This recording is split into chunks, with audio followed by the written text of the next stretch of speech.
Bienvenue. Voilà, on vous propose de commencer. Donc, bienvenue à cette troisième rencontre du cycle au carrefour des droits des femmes que nous avons lancé en fait en partenariat avec Point Culture, que nous remercions de nous accueillir pour cette troisième rencontre. Bienvenue, bienvenue, installez-vous. Alors, ces rencontres au carrefour des droits des femmes, pourquoi nous les avons lancées? Vie Féminine a souhaité lancer cette formule dans le cadre des 40 ans de la Convention sur l'élimination de toutes les discriminations à l'égard des femmes, qu'on appelle la CEDEF aussi en français. Et donc, ce qu'on voulait faire, c'est vraiment marquer le coup à l'occasion de ces 40 ans, même si finalement la grosse mobilisation autour des 40 ans va plus se faire en 2020, autour notamment d'un projet d'assises des droits des femmes en collaboration avec des parlementaires au niveau fédéral. Mais donc l'objectif de cette convention, peut-être vous dire juste un petit mot sur cette convention, c'est de défendre spécifiquement l'accès des femmes à tous leurs droits et à toutes les libertés telles que ces libertés sont notifiées dans la Déclaration universelle des droits de l'homme. Donc en 1948, quand la Déclaration des droits de l'homme a été votée par les Nations Unies, il y a eu un gros constat qui a été fait sur le fait que les droits des femmes, on n'y fait pratiquement pas référence. Sinon, dans l'article 2, on dit que la Déclaration universelle des droits de l'homme, évidemment, garantit les droits de tout le monde, peu importe, de toutes les personnes, peu importe leur sexe, mais on n'a absolument pas tenu compte des droits spécifiques des femmes et aussi de la situation spécifique des femmes.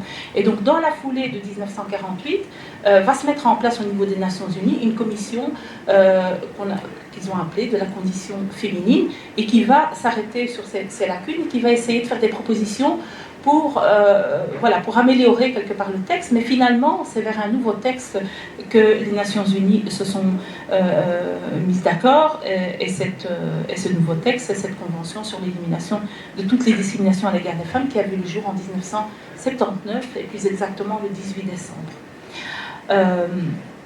Donc cette déclaration, elle parle des droits des femmes de manière très spécifique. Elle parle aussi de discrimination d'une manière particulière, puisqu'elle fait une lecture des discriminations directes et indirectes rencontrées par les femmes, et elle les met aussi en lien avec les stéréotypes et les préjugés qui sous-tendent en fait ces discriminations. Donc elle explique vraiment les discriminations en faisant référence aux stéréotypes et aux préjugés.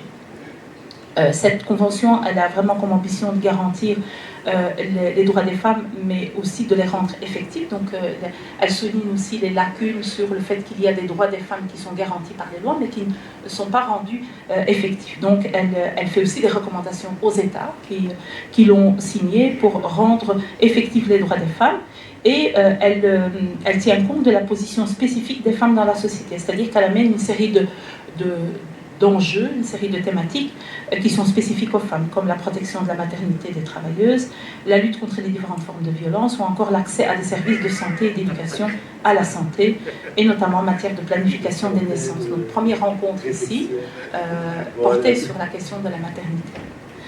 Alors, c'est dans ce cadre-là qu'on propose ces carrefours des droits des femmes. Alors, les objectifs de ces carrefours, c'est de mettre en avant des prises de position féministes qui touchent aux différents domaines qui relèvent de cette convention, que ce soit les questions d'emploi, de droits sociaux, de santé, de justice, de droits civils, de droits familiaux.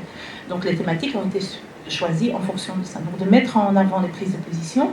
Et pour ces rencontres, Vie Féminine s'est chaque fois associée avec d'autres associations de femmes avec lesquelles nous partageons soit les mêmes positions, mais pas nécessairement. Par exemple, la première rencontre qui portait sur la maternité, Valérie Woodwood de l'Université des femmes est venue nous présenter la position de l'Université des femmes sur la GPA, sur laquelle Vie Féminine n'avait pas nécessairement de position arrêtée. Donc on a un peu partagé nos positions sur la question de la maternité.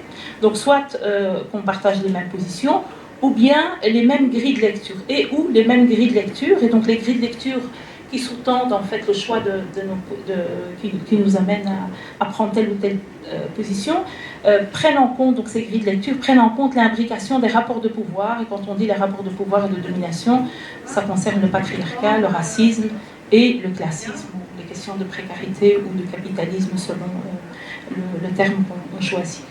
Alors nous voyons ces rencontres comme un moment pour présenter les prises de position, vous expliquer aussi qu'est-ce qui a motivé cette prise de position, parce qu'en amont, il y a tout un travail qui est fait par nos associations, et aussi d'avoir un débat avec vous.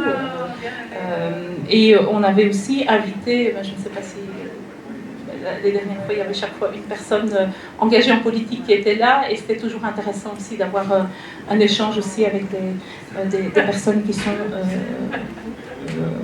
ont des mandats parlementaires et notamment qui travaillent sur ces sujets. Par rapport à la thématique que nous avons choisie aujourd'hui, donc c'est le sexisme dans l'espace public. Alors ce qu'on veut rappeler, c'est que après, je pense que Laetitia ira plus loin que moi, mais que le sexisme est une des formes de violence contre les femmes. Donc, elle fait partie du continuum des violences. Et ce qu'il faut savoir par rapport à la CEDEF, donc la Convention sur l'élimination de toutes les discriminations à l'égard des femmes, c'est que cette convention, quand elle a été votée au départ, elle ne disait rien sur les questions de violence contre les femmes. C'est plus tard, c'est en 1992, qu'il va y avoir une recommandation qui va être rajoutée à la Convention et qui renvoie ça aux pays qui ont ratifié. Donc la Belgique a ratifié la Convention en 1985. Donc elle renvoie aux pays la recommandation suivante. Elle dit, pour appliquer intégralement la Convention, les États doivent prendre des mesures constructives visant à éliminer toutes les formes de violence à l'égard des femmes. Et donc au niveau international, plus récemment est venue se rajouter la Convention d'Istanbul, qui quelque part comble les lacunes de la CEDEF, la Convention d'Istanbul dont on pourrait éventuellement reparler, mais voilà, si jamais, on en a beaucoup parlé la fois dernière, donc la Convention d'Istanbul, donc c'est plus récent, 2016, et au niveau national, et ça on y reviendra de manière un peu plus précise, on a une loi contre le sexisme qui date de 2014 et qui va essayer d'encadrer la problématique du sexisme. Alors, pour parler du sexisme dans l'espace public, nous avons aujourd'hui deux invités. D'abord, Camille Werners, qui est journaliste indépendante. Merci Camille de nous avoir rejoints. Tu vas après te présenter plus longuement, je te laisserai un peu te présenter plus longuement. Et donc, Camille nous parlera plus particulièrement du harcèlement des femmes journalistes sur les réseaux sociaux, qui est aussi une des formes de sexisme et de violence. Et Laetitia Genin, qui va poser un peu le contexte en premier lieu, est coordinatrice nationale à vie féminine sur les aspects qui touchent, les thématiques qui touchent au sexisme, la coordination d'une campagne dont elle parlera, qu'on mène actuellement, mais aussi Laetitia coordonne pour nous toutes les dynamiques jeunes femmes dans le mouvement. Et donc on va commencer par Laetitia qui va un peu nous donner quelques éléments sur ce qu'on entend par sexisme et par espace public. Parce que bon, ce sont deux notions dont on parle beaucoup, mais parfois c'est important de se dire qu'est-ce qu'on entend par ça. Et puis après, je passerai la parole à Camille sur la question du contexte, de l'état des lieux par rapport au harcèlement des femmes journalistes, de quoi est-ce qu'on parle.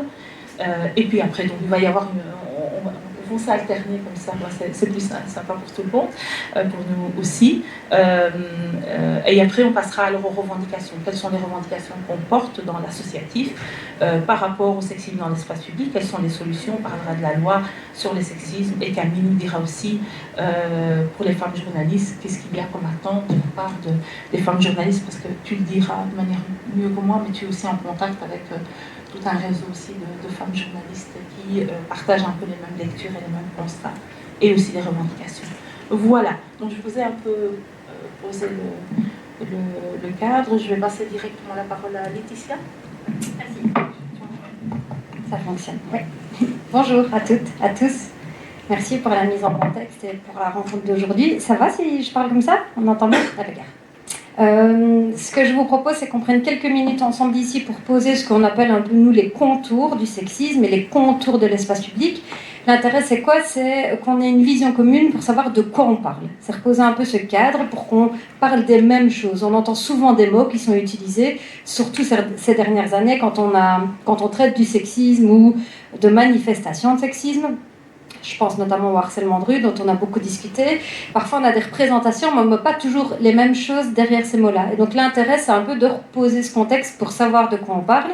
Et puis, dans un second temps, quand on interagira entre nous, n'hésitez pas, vous, à revenir avec éventuellement des questions de précision, de clarification, de position ou autre, quoi. Donc, c'est une proposition de mise en contexte pour démarrer. Tout d'abord, qu'est-ce qu'on entend par sexisme? Ça, c'est vraiment essentiel.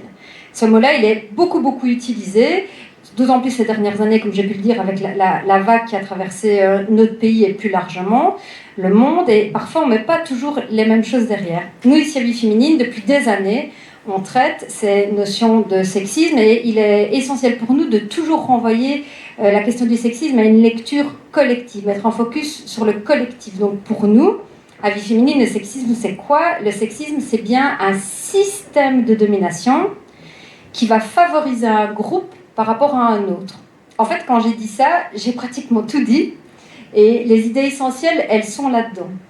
Donc un système de domination, c'est-à-dire quand je dis ça, dans ce système de domination vont être inclus les relations individuelles entre un individu A et un individu B. Là-dedans va être compris le comportement de Jean-Marc qui va être discriminant et dégueulasse à l'égard de Liliane, mais pas que. Et c'est cette distinction-là qui est essentielle. C'est le fait de comprendre que quand on traite du sexisme, on traite bien d'un système de domination et pas juste d'une relation entre un auteur et une victime. Et considérer le sexisme comme ça, du coup, ça élargit vraiment le spectre. Ça permet d'envisager autrement à la fois les conséquences du sexisme, mais aussi les moyens d'action du sexisme, les responsabilités qu'on va pouvoir envisager pour lutter efficacement contre le sexisme en tant que système de domination, et pas juste comme une relation entre un auteur et une victime, entre une personne A et une personne B. Donc le sexisme, c'est bien un système de domination qui va favoriser un groupe par rapport à un autre, en l'occurrence, qui va favoriser le groupe des hommes par rapport aux femmes. Là aussi, vous voyez bien que le focus, il est mis sur le caractère collectif. Donc quand je dis ça, je ne suis pas du tout en train de dire que les mecs, c'est tous des gros machos dégueulasses. Bienvenue, installez-vous. On vient de commencer, on a fait une petite mise en contexte et là, on cause du sexisme. On est en train de se dire ensemble, qu'est-ce que c'est finalement ce sexisme-là?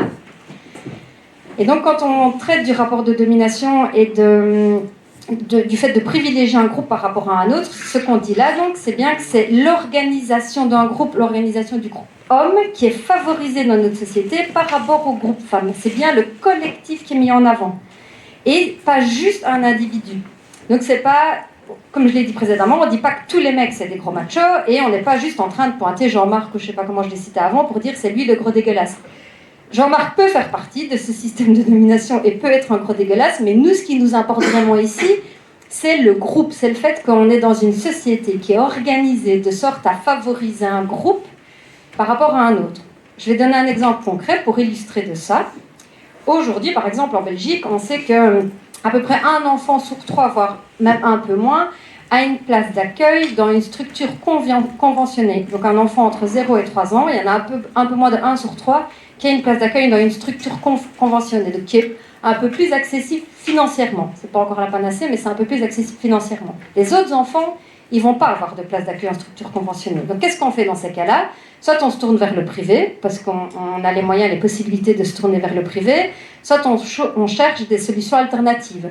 La famille éventuellement peut aider, ou finalement des solutions qui font l'objet d'un choix, il n'y en a pas vraiment. Un des deux parents va devoir réduire son temps de travail. Dans les faits, qu'est-ce qui se passe? Généralement, quel est le parent qui va réduire son temps de travail? C'est la maman, qui va passer à mi-temps, voire qui va arrêter de travailler pendant un temps pour s'occuper de l'enfant. Ça, c'est un exemple de discrimination aujourd'hui à l'égard des femmes. C'est un exemple d'une organisation de société qui n'est pas encore aujourd'hui construite de manière égalitaire. Et c'est une organisation de société qui va défavoriser un groupe par rapport aux autres. La responsabilité des enfants, elle incombe encore beaucoup aux mamans aujourd'hui. S'il n'y a pas assez de place d'accueil subventionné pour tous les enfants, ça va davantage retomber sur la responsabilité des mamans. C'est un exemple parmi d'autres, mais ça illustre bien du fait que quand on traite du sexisme, c'est de ça dont il est important de parler. C'est de ce rapport collectif, de ce système de domination qui favorise un groupe par rapport à un autre. Donc ça, c'est déjà une première précision essentielle, c'est qu'on ne traite pas juste de l'individuel. L'individuel, ça fait partie des rapports collectifs. Un autre aspect pour nous qui est essentiel à la vie féminine, Afida, elle l'a mentionné dans l'introduction, c'est que pour avoir une lecture juste de ce que vivent les femmes aujourd'hui dans notre société, il ne faut pas tenir compte juste de ce système de domination. À vie féminine, on en identifie 3, ce n'est pas les seuls, les systèmes de domination. Pour nous, disons que c'est des principaux qui permettent de lire la société. Donc on a parlé du sexisme, on a parlé aussi du racisme et du capitalisme.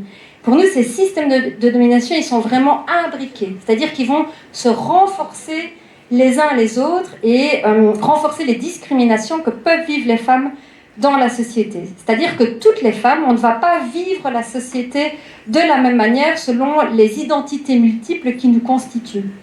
Et pour lire correctement, du coup, les trajectoires de femmes et pouvoir y apporter collectivement les réponses adéquates, il est essentiel pour nous de tenir compte de l'imbrication et du renforcement des dominations à travers ces trois systèmes de domination. Sexisme, racisme et capitalisme. Par rapport à ça, ce qu'on peut se dire aussi, c'est que ces systèmes de domination, en fait, c'est un peu comme un bain, c'est une image qu'on prend souvent à Vie Féminine, c'est un bain dans lequel on est tous baignés. Donc ici, la question, c'est pas de se juger ou de se regarder de travers les uns les autres, les unes les autres, en se disant moi je suis pas raciste, moi je suis pas sexiste. Ou... En fait, on est tous baignés là-dedans depuis le plus jeune âge.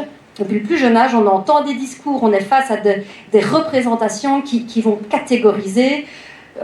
Allez, assez spontanément, on va tous penser aux jouets, par exemple, on est dans la pleine période en plus, des jouets qui vont orienter les petites filles vers certaines aptitudes, les inviter à développer certaines aptitudes et les petits garçons d'autres. Donc en fait, on est tous baignés là-dedans.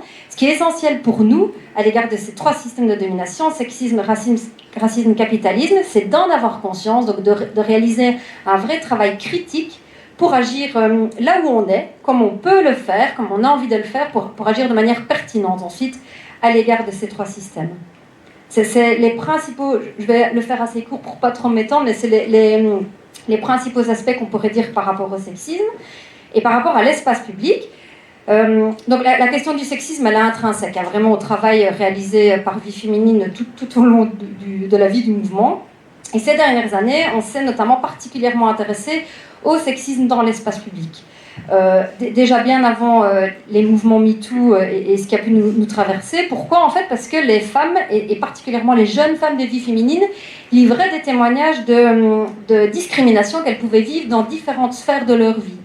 Et pas que le harcèlement de rue. Ça en fait partie, mais pas que ça. Elles nous racontaient des choses qui étaient vécues à l'école, au travail. Il y a eu un témoignage, il y a eu 10 témoignages, il y a eu 100 témoignages. À un moment donné, c'était tellement prégnant au sein du mouvement qu'on s'est dit là, il faut en faire quelque chose, quoi. C'est trop conséquent. Et donc en 2015, Vie Féminine a entamé tout un travail avec la dynamique jeune femme de Vie Féminine pour mieux comprendre, mieux appréhender ces réalités de sexisme dans l'espace public. Et ça nous a invités en 2017 à nous positionner pour envisager l'espace public sous un angle sociologique et pas juridique. Et ça, c'est vraiment fondamental pour nous parce que là aussi, ça ouvre les représentations et ça va ouvrir le champ des possibles. En fait, d'un point de vue sociologique, l'espace public, c'est l'espace où on partage des interactions qui ne sont pas de l'ordre du privé. Ça, c'est un peu une approche qu'on peut retenir, qu'on peut considérer. On a un autre petit moyen mémotechnique à Vie Féminine pour reconsidérer l'espace public. Nous, on se dit que l'espace public, c'est dès qu'on franchit le seuil de la maison. Dès que je sors de chez moi, je suis dans l'espace public. Le matin, je sors de chez moi, je vais à l'arrêt de bus, bam, je suis dans l'espace public. Je monte dans le bus, je suis dans l'espace public. J'arrive à l'école, au travail, je suis dans l'espace public. Sur le temps de midi, je vais manger un plat en brasserie, espace public. Après le boulot, j'ai un petit peu de temps, je décide d'aller regarder un film, espace public. Et puis en plus, je suis hyper en forme aujourd'hui, je vais tirer quelques longueurs à la piscine, espace public. 22h seulement, je rentre chez moi. Et là, je rentre dans mon espace privé. Donc quand on considère les choses comme ça, non seulement on voit que l'espace public, c'est bien plus large que ce à quoi on pourrait penser spontanément. Généralement, quand on traite d'espace public, on va penser à la rue, voire au transport en commun. Finalement, c'est bien plus large que ça. Mais aussi, surtout, ça nous invite à nous rendre compte à quel point on est présente dans l'espace public. On y est vraiment beaucoup. Voire parfois, on y est plus que dans notre propre espace privé. Dès lors, il est primordial que tant les initiatives individuelles que les initiatives publiques et politiques construisent un espace public qui soit véritablement égalitaire et non discriminant, que ce soit en termes de sexisme, mais aussi de racisme ou de capitalisme. Il est essentiel qu'on ait un espace public qui soit égalitaire et accessible pour toutes et tous quand on voit à quel point on y est. Je retourne dans mon mémo, je pense avoir dit l'essentiel. Comme ça, je ne m'étends pas de trop. Oui, si je m'en arrête là, est-ce que... Oui, peut-être. On va t'écouter. rajouter alors, Camille, par rapport justement à la mise en contexte, parce que c'est le harcèlement des journalistes sur les... Excuse-moi, je me permets. Et du coup, il y a un lien aussi direct dans le fait qu'on prenne la parole ensemble. C'est que du coup, quand on envisage l'espace public sous cet angle-là, en fait, la question des médias et Internet, c'est de l'espace public.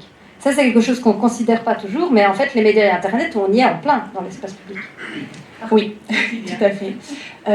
Et donc, du coup, par rapport à ce cyberharcèlement, ce qui est intéressant de dire, donc, c'est que c'est un lieu public, Internet, et donc, comme tout lieu public, et parce qu'il y a une division sexiste de l'espace, les femmes qui y sont, elles vont faire l'objet de rappels à l'ordre patriarcal. Et le harcèlement de rue, c'est ça, c'est pas de la drague, c'est pouvoir nous interrompre à n'importe quel moment quand on marche dans la rue, c'est problématique et c'est déjà une violence. Et sur Internet, toutes les femmes peuvent être harcelées, mais alors les femmes qui ont une visibilité et une certaine médiatisation, notamment les politiciennes, les militantes féministes, les militantes antiracistes et les journalistes, elles sont particulièrement ciblées par certains groupes d'hommes, de nouveau. Donc quand on parle de cyberharcèlement, c'est hyper important de dire que les harceleurs sont des hommes, donc c'est pas quelque chose de nouveau qui tombe du ciel. Voilà, c'est aussi ancré dans le sexisme et dans le patriarcat. Donc du coup, pour une mise en contexte avec des chiffres, on estime qu'il y a 2/3 des femmes journalistes qui sont cyberharcelées, en tout cas qui sont harcelées, et pour une grande partie d'entre elles, ça se passe sur Internet. Et ben, moi, je peux en témoigner puisque ça m'est arrivé. Donc en août dernier, j'ai été cyberharcelée plusieurs mois pour un article sur Tarantino, sur le dernier film de Tarantino. Donc je l'ai critiqué avec un point de vue genré et féministe, et ça n'a pas plu à tout le monde, et c'est même un euphémisme, puisqu'à partir de là, j'ai reçu une pluie de messages insultants sur mon adresse mail privée, sur mon compte Twitter et sur mon compte Facebook. Alors sur mon compte Facebook, c'était ma messagerie privée, mon profil, et puis le profil de tous les médias auxquels je collabore, parce que je suis journaliste indépendante. Donc les Grenades RTBF pour lesquels j'avais écrit l'article, Axel Magazine auquel je collabore également, et puis aussi la SBL Amazon où je travaillais à l'époque. Donc c'est assez massif, ça dure plusieurs mois. Et donc, au bout d'un moment, c'est assez fatigant. Alors, par rapport à la teneur des messages, j'avais beaucoup d'insultes sexistes.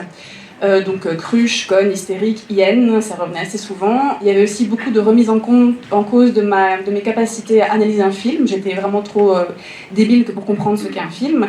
Et puis, j'ai bloqué assez vite mon compte Twitter, donc j'ai pas tout vu, mais il paraît qu'il y a aussi des menaces pour dévoiler des choses sur ma vie privée et ma vie intime. Donc, ils avaient des choses et ils voulaient les révéler absolument. Donc voilà, tout ça pour un film, donc c'est une critique de film, donc c'est vrai que ça peut aller assez loin.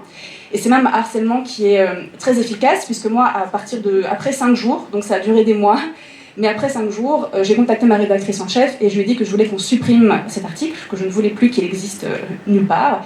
Et donc Safia Kessaz, qui est ma rédactrice en chef, m'a dit non, tu vas le regretter, donc on ne le fait pas. Et elle avait raison, le lendemain matin j'allais mieux, et oui, et je suis contente qu'il soit là et qu'il soit resté là.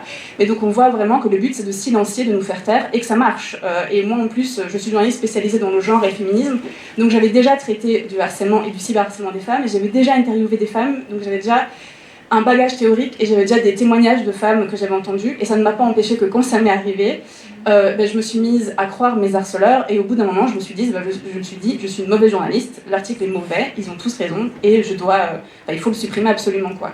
Donc c'est quand même quelque chose qui est très violent et dont on ne sort pas intact, et voilà, je ne suis pas la seule d'ailleurs en Belgique et dans le monde à avoir vécu ça.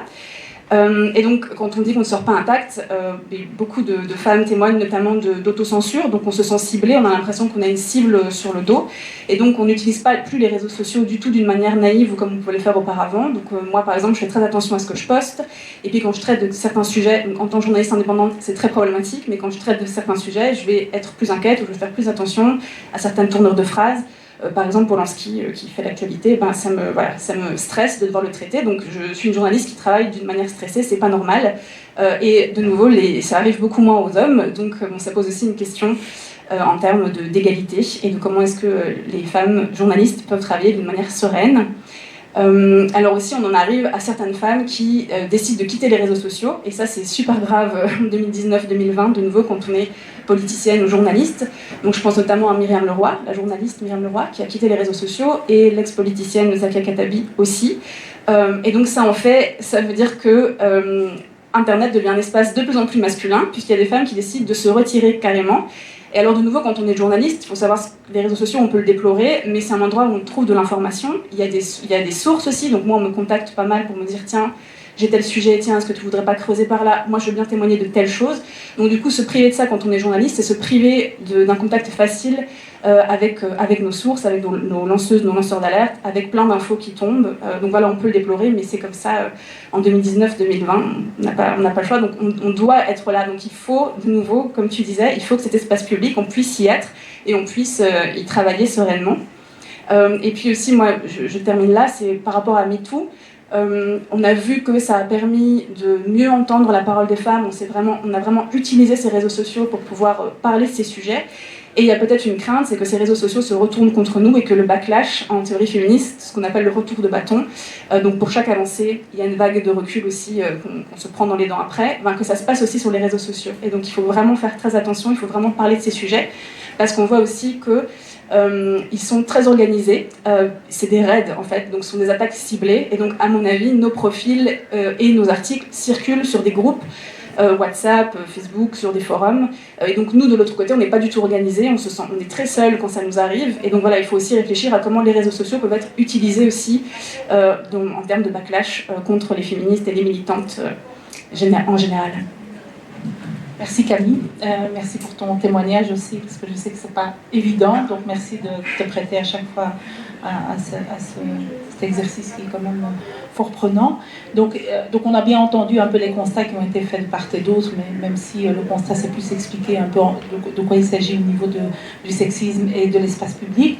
Et donc il y a toute une série de choses qu'on peut faire pour se protéger. Donc Camille, elle a quand même mis en avant un peu une série de... Voilà, le fait de décider à un moment donné collectivement de maintenir l'article sur le site, ben voilà, c'est des choses c'est des initiatives qui sont prises individuelles ou collectives, mais par les journalistes elles-mêmes, ou bien nous, ça nous arrive aussi un peu de réagir pour essayer de nous protéger un maximum par rapport à un contexte qui est hostile. Mais au-delà de ça, on est là aussi comme mouvement de pression, que ce soit une organisation, une assemblée, un regroupement de journalistes, ou bien un mouvement comme le nôtre, pour faire entendre ces réalités, pour interpeller les pouvoirs publics et pour faire en sorte qu'ils puissent s'engager de manière beaucoup plus collective pour changer les conditions de vie des femmes. Et donc c'est ça aussi notre rôle, et c'est ça qu'on voulait aussi partager avec vous. Donc on va un peu entendre ce qu'on a comme revendication par rapport au sexisme dans l'espace public de manière un peu plus générale, et puis entendre aussi un peu l'analyse qu'on fait des dispositifs qui existent actuellement et qui ne sont peut-être pas encore suffisants. Donc là, je te passe d'abord la parole, et puis après, Camille, tu diras un peu sur les femmes journalistes. Merci. Nous, on identifie vraiment 4 axes de travail qui nous semblent prioritaires et articulés, qui permettent vraiment un travail coordonné dans la lutte contre le sexisme plus largement, dont le sexisme dans l'espace public fait partie, et donc pas uniquement. Parmi ces 4 axes, on va tout d'abord cibler le travail de sensibilisation. En fin de compte, ce travail de sensibilisation, c'est un peu ce qu'on fait aujourd'hui. C'est prendre le temps de voir de quoi on parle et ce que ça représente. Donc, qu'est-ce qu'elles vivent aujourd'hui, les femmes en Belgique? Quand on parle de violences faites aux femmes, quand on parle d'inégalité entre les hommes et les femmes, de quoi est-ce qu'on parle? Donc beaucoup mieux situer le phénomène, mieux appréhender le problème pour y apporter les réponses adéquates. Et donc sans cesse rappeler qu'aujourd'hui encore, l'égalité en Belgique, elle n'est pas là, et agir justement pour la construction d'une société beaucoup plus égalitaire. Donc premier axe, sensibilisation. Deuxième axe qu'on pointe à Vie Féminine, c'est tout le travail d'éducation. Et quand je parle de l'éducation, je ne cible pas uniquement l'éducation formelle, donc l'enseignement, l'école, mais vraiment l'éducation au sens large. Donc là, je vais par exemple penser au mouvement de jeunesse, à une association de quartier, au syndicat, donc tous les lieux dans lesquels on est, des lieux collectifs où on peut former notre savoir critique ensemble, sont des lieux propices à la construction d'une éducation qui est égalitaire. Évidemment, l'école en fait partie, mais pas uniquement. Troisième axe auquel on pense, c'est l'aspect formation. Et là aussi, au sens large, ça peut vraiment traverser différents secteurs professionnels et pas que. Souvent, on parle de la formation des agents de première ligne, donc la police. Mais la formation, ça peut être beaucoup plus large que ça. Ça peut être la formation des assistants sociaux, du personnel médical, des professeurs. Donc vraiment qu'il y ait un cursus de formation beaucoup plus large, qui soit proposé, voire parfois beaucoup plus structurel, pour à la fois informer sur les réalités encore vécues aujourd'hui et former à un meilleur accompagnement. Et quatrième axe, quatrième volet qu'on identifie aussi à Vie Féminine, c'est les réponses juridiques apportées à la lutte contre le sexisme. Donc là, il y a notamment l'entrée en vigueur précisément de la loi contre le sexisme dans l'espace public, entrée en vigueur ici en Belgique en 2014. C'est pas le seul outil, c'est un des outils, c'est pas le seul. Et donc par rapport à ces outils juridiques, il y a deux axes de travail à réaliser. Le premier, c'est la création d'outils juridiques qui répondent aux besoins des femmes. Et le deuxième, c'est l'amélioration d'outils qui sont déjà existants. Donc il y a des choses qui sont déjà en place, mais soit c'est pas utilisé du tout, voire même parfois on ne connaît pas leur existence, soit c'est mal utilisé. Donc ce qu'il faut, c'est soit créer des outils juridiques qui répondent à nos besoins, soit améliorer ceux qui sont déjà là. Je ne sais pas si j'en dis un peu plus sur la loi maintenant ou si je dis à peu après. Je peux dire maintenant ? Alors 2-3 mots sur la loi, là aussi on peut en reparler après si vous le souhaitez. Donc en Belgique, depuis 2014, on dispose d'une loi. C'est une loi d'intention, donc c'est une loi qui tend à lutter contre le sexisme dans l'espace public. C'est vraiment l'intitulé de cette loi-là. Juste 2 mots sur l'historique de cette loi. En fait, il faut savoir que c'est une loi qui est réclamée par les mouvements de femmes et féministes depuis plus de 15 ans avant son entrée en vigueur. Donc il y a notamment un front à l'initiative de vie féminine qui s'était constitué, qui rassemblait plus d'une 50aine d'associations qui réclamaient la création d'une loi contre le sexisme. Donc elle est entrée en vigueur en 2014. C'est hyper important que cette loi existe. C'est vraiment un signal fort, cette loi-là. Il faut savoir que c'est la première en Belgique, mais même au-delà de nos frontières, que le terme de sexisme apparaît dans un outil de loi. Ça n'était jamais arrivé jusqu'à présent. Ça, c'est vraiment important parce que du coup, ça donne un signal et une orientation. Ça signifie que nous, en Belgique, ce sexisme, on n'en veut plus. Donc ça, c'est vraiment important. Par contre, cette loi, elle n'est pas parfaite. Clairement, elle doit être améliorée à différents égards. La première, c'est que, donc comme j'ai pu le dire, c'est une loi d'intention, c'est pas une loi d'action, c'est une loi qui tend à lutter. Or, aujourd'hui, on ne peut pas se contenter d'une intention. Il est plus que temps d'agir. Donc, cette loi, elle doit être beaucoup plus engagée. Ensuite, et c'est pour ça que j'ai insisté fort tout à l'heure sur la considération qu'on a du sexisme. Parce que cette loi, justement, elle envisage le sexisme uniquement dans la relation entre un auteur identifiable et une victime précisément identifiable, entre une personne A et une personne B. Or, la réalité, elle est beaucoup plus complexe que ça. On est quatre copines, on marche dans la rue, on se fait interpeller par un gars derrière nous, blablabla, vous voyez, j'ai pas besoin d'aller plus dans les détails. On sait que cette loi-là existe, on décide d'aller porter plainte, bam, ça marche pas. Pourquoi ? Parce que cette personne-là ne m'a pas identifié, moi précisément Laetitia, pour m'accoster et à m'insulter et plus. Il s'est adressé au groupe des 4 personnes. Et donc, avec cette loi-là, on ne pourra pas porter plainte, ça ne fonctionnera pas. C'est un exemple parmi d'autres qui fait que cette loi-là, en fin de compte, c'est une loi importante pour le signal qu'elle donne sur ce qu'on ne veut plus, nous, en Belgique, par contre, pour répondre vraiment aux besoins des femmes et nous accompagner par rapport aux violences vécues dans l'espace public. Elle n'est pas encore idéale. Elle ne répond pas encore vraiment, elle ne nous accompagne pas favorablement. Donc il y a une série de paramètres à modifier, à améliorer pour que cette loi soit véritablement une loi contre un système de domination et qu'elle réponde aux réalités vécues par les femmes. En quelques mots, je te dis ça. Peut-être aussi, par rapport aux exemples que tu as donnés, cette loi, par exemple, ne peut pas s'appliquer par rapport à une institution. Ici, on parle beaucoup dans l'actualité de ce professeur-là qui a eu des propos vraiment, je ne sais plus comment les qualifier par rapport aux femmes. Eh bien, nous, on rêverait que ce soit l'institution qui lui a permis de prendre la parole, qui soit aussi quelque part interpellée, et c'est pas le cas. Donc, cette loi reste quand même axée sur une personne, les propos d'une personne. Voilà, donc ça c'était par rapport à la loi contre le sexisme et les 4 niveaux de revendication qu'on a pour améliorer les choses. Donc je te passe la parole pour la femme journaliste. Oui, donc on a eu un colloque le 25 novembre sur le cyberharcèlement et donc il y avait plusieurs femmes journalistes qui étaient là et donc on leur a demandé des recommandations. La première recommandation c'était de Florence Hainaut et Myriam Leroy et elle mettait fort en avant la confraternité qui est dans le code de déontologie journalistique, donc ça c'est assez intéressant, donc déjà c'est pas co-sororité, c'est confraternité. Et pourquoi est-ce qu'elle mettait ça en avant et pourquoi est-ce qu'elle rappelait que c'était dans la déontologie journalistique ? C'est parce que dans leur cas et dans le mien, il y a de nombreux journalistes masculins qui ont participé à notre cyberharcèlement.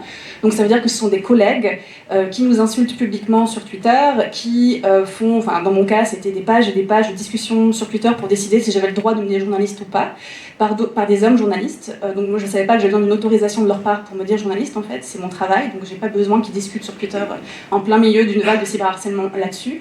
en mettant à chaque fois un lien vers mon profil, parce que c'est plus drôle, et donc comme ça je vois les notifications, et puis tout le monde arrive sur mon profil, tous ceux qui suivent la conversation. Donc voilà, ça c'est juste un exemple, mais ça montre aussi que le journalisme en Belgique est et comme dans le monde entier je pense, est un bastion de pouvoir masculin. Alors en Belgique on a quand même une spécificité, c'est qu'il y a encore moins de femmes journalistes que dans tous les pays limitrophes.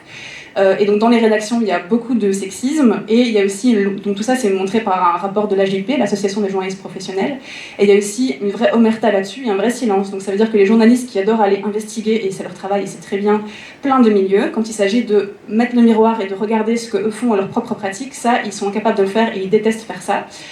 Donc du coup, il y a plein de choses qui se passent et qui sont très violentes. Donc du coup, ces deux journalistes-là et moi-même, première chose qu'on demande, c'est de rappeler que c'est dans la déontologie journalistique de laisser les journalistes faire leur travail sereinement, et donc du coup de laisser les collègues féminines faire leur travail sereinement sans commencer à les insulter publiquement pour une critique de film. Il n'y a pas vraiment de raison. Deuxième chose qui était mise en avant, c'était plus de moyens financiers et humains pour le personnel de première ligne, encore lui, et notamment pour la justice, parce qu'on se rend compte que les femmes qui sont ciblées par ce genre de cyberharcèlement ne portent pas plainte, et quand elles portent plainte, c'est très rarement poursuivi. Donc de nouveau, là, il faut des moyens financiers, budgétaires et en personnel humain. Il y avait aussi la question de définir clairement ce qu'est le cyberharcèlement et le harcèlement dans les codes, dans les règlements de travail, et alors surtout dans les contrats qu'on fait avec les journalistes indépendants et indépendantes, parce que ce sont des journalistes qui travaillent de chez eux, qui ne sont pas dans la structure, qui ne sont pas dans la rédaction, et donc qui peuvent encore être beaucoup moins protégés et qui peuvent se sentir encore plus seuls. Donc il faut être très clair sur ce qu'est du harcèlement, comme ça quand ça nous arrive, on peut aller dire ben voilà, c'est défini, c'est ça qui se passe, protégez-moi. Ça aussi c'était une des idées avancées. Et moi aussi, je proposais très fort d'éduquer et donc de mettre un cours de genre ou de féminisme ou peu importe, mais dans la formation initiale et continue des journalistes, parce que quand on sort de journalisme, on a des cours de statistique, on a des cours de droit, on a des cours de philo, on a des cours d'anthropo, donc je sais analyser une statistique et ne pas raconter n'importe quoi dans mon article. Par contre, quand j'ai dû m'intéresser au genre et au féminisme, ben là c'est moi toute seule qui a été à des conférences, qui a écouté des féministes, qui a lu des livres sur le sujet. Bon, ben, dans une société post-MeToo, ça fait l'actualité tous les jours, on ne peut plus laisser les journalistes raconter n'importe quoi dans leurs articles, et on voit encore plein de choses problématiques. Quand on parle de viol dans le papier, ça va être écrit relations sexuelles, alors que c'est du viol. Enfin, il y a vraiment des choses problématiques, il y a une minimisation des violences faites aux femmes par plein d'expressions qui sont utilisées dans les journaux. C'est plus possible, donc du coup il faut vraiment que les journalistes se forment là-dessus, qu'ils comprennent le problème à utiliser ces expressions, et puis il faut que ça continue aussi, donc pas que dans la formation initiale, mais aussi dans la formation continue, parce qu'après on rentre dans une rédaction, et là c'est un milieu masculin, on se retrouve avec une ligne éditoriale, et donc il faut vraiment pouvoir continuer à discuter de ça avec ses collègues, surtout parce qu'il y a du sexisme, et que de nouveau il y a une vraie loi du silence, et que c'est très difficile d'en parler dans les médias quand ça nous arrive. Peut-être aussi juste dire qu'en France, il y a un délit spécifique qui est le délit de cyberharcèlement. Ça n'existe pas en Belgique, mais on peut, quand ça nous arrive, on peut porter plainte pour harcèlement normal, pour diffamation, et je pense aussi, si c'est des insultes sexistes, pour sexisme dans l'espace public, puisque c'est Internet, donc il y a jurisprudence là-dessus. Voilà. Merci beaucoup. Voilà, donc on a un petit peu entendu nos deux intervenantes. Je vous propose de vous passer la parole. Je dirais tout à l'heure peut-être un peu ce que prévoient les entités fédérées par rapport à la lutte contre le sexisme, parce qu'il y a eu des engagements, peut-être donner un petit écho aussi de ce que dit les Nations Unies, ce que disent les Nations Unies à la Belgique par rapport à la loi sur le sexisme. C'est tout frais, tout récent, ça vient d'arriver. Mais peut-être d'abord vous passer la parole par rapport aux interventions que vous venez d'entendre. Je voulais faire part de quelque chose qui a suscité un peu mon interrogation, c'est la séparation entre le domaine public et privé. Donc au moment où on sortirait de la maison, il y avait quand même un grand motto des féministes, c'est le privé et politique. Et bon, il y a aussi beaucoup de choses qui commencent dès la petite enfance, dans la famille aussi, et qui fait que ça se répercute sur le milieu extérieur. Et alors aussi, concernant l'éducation, mais déjà, il y a 20, 30, 40 ans, je ne sais pas exactement, il y avait cette étude de l'éducation des filles et des garçons, notamment du côté des petites filles, là, de l'auteure italienne, comment elle s'appelle, Gianna Bellotti. C'est un ouvrage qui vaut vraiment la peine d'être remis au goût du jour. Donc je pense que c'est un peu dangereux de faire une séparation aussi nette, surtout qu'au niveau du travail, la séparation entre le privé et le public est en train de s'effriter, enfin de s'altérer. Et alors il y avait encore une autre chose que j'avais entendue à la radio il y a peut-être quelques semaines. On parlait des jeunes qui font pas assez de sport. Et là, on disait que c'était spécialement le cas pour les filles. Mais il n'y avait aucune approche critique ou scientifique par rapport à ça. C'était que les filles, elles avaient des problèmes avec leur physique ou avec leurs problèmes psychologiques et que c'était pour ça qu'elles ne faisaient pas de sport. Comme s'il n'y avait aucune raison pour lesquelles les filles font moins de sport. Il y a aussi dans l'espace scolaire le sport pour les garçons et les filles. Merci. On va laisser Camille et Laetitia répondre si vous souhaitez. Oui. Merci pour l'intervention. Tout à fait, je te rejoins. D'ailleurs, les positionnements féministes te rejoignent tout à fait. Il n'y a pas de distinction en tant que telle, pas de distinction à opérer entre l'espace public et privé. Et d'ailleurs, quand on traite de la question des violences faites aux femmes, peut-être que vous avez déjà entendu ce terme-là, on parle de continuum des violences. Donc l'idée étant qu'en fait, tout au long de la vie des femmes, les femmes peuvent être amenées à vivre toute une série de violences structurelles généralement, qui commencent dès la petite enfance et s'étendent tout au long de la vie. Donc ici, la volonté n'est absolument pas d'opérer une distinction, mais plutôt à un moment donné de mettre un focus. Et donc ça a trait à deux motivations, à la fois une motivation interne au mouvement et une motivation externe. La motivation interne, elle reposait sur le fait que au sein du mouvement, depuis des années déjà, on a développé tout un travail concernant les violences conjugales, les violences familiales, donc les violences qui avaient plus trait à la sphère privée. Et là, les jeunes femmes du mouvement exprimaient, elles, d'autres formes de violence, exprimaient, concernant ce public-là, en tout cas, beaucoup d'autres formes de violence. Et donc, il y avait vraiment une volonté de mettre un focus sur ces autres violences-là, qu'on a situées comme étant des violences dans l'espace public. Et ça faisait aussi écho à des réalités qui devenaient prégnantes dans la société, où justement aussi dans notre société, on commençait, c'était encore frileux à ce moment-là il y a quelques années, mais on commençait à visibiliser certaines violences vécues par les femmes dans l'espace public. Et donc ça permettait aussi de mettre en lumière davantage ces violences-là. Donc effectivement, il est important d'opérer la précision ici. Il n'y a pas du tout de discontinuité ou de considération distincte entre les violences vécues dans la sphère privée ou dans la sphère publique. Elles font vraiment partie d'un même continuum, parfois d'un point de vue stratégique, justement pour y apporter les vigilances nécessaires. Il peut être pertinent et intéressant de mettre en focus plus sur l'un aspect ou sur l'autre.